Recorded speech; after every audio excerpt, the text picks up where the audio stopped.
Understanding, in times gone by, Unraveling Idiomatic English.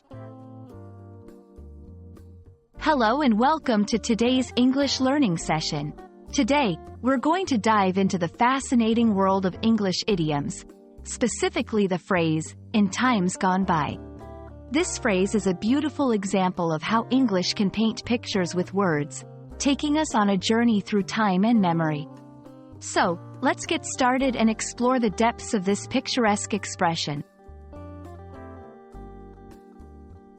In times gone by is an idiomatic expression in English, used to refer to a time in the past.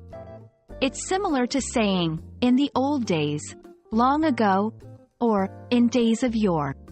This phrase conjures images of a time that has passed, often remembered with nostalgia or historical significance.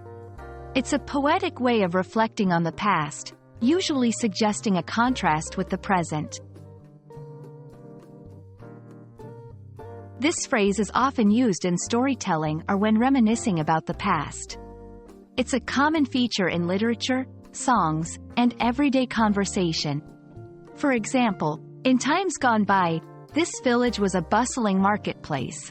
My grandmother often talks about her childhood experiences in times gone by.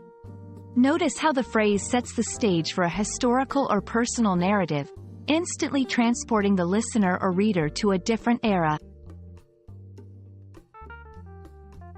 Let's look at some examples where this phrase is used in literature and media. This will help you understand its contextual usage and how it adds a certain flavor to the narrative.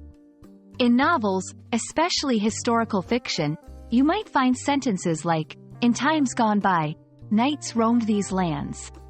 In a documentary about history, a narrator might say, in times gone by, these forests were home to a now extinct species. These examples show how the phrase is used to add a touch of romance or nostalgia to a description of the past. Understanding phrases like, in times gone by, is important not just for language learning but also for appreciating the cultural aspects of English. This phrase often reflects a longing for the past or an appreciation of history and tradition. It can evoke feelings of nostalgia and provide a deeper understanding of a speaker's or writer's perspective on the passage of time. Thank you for joining me in exploring, in times gone by.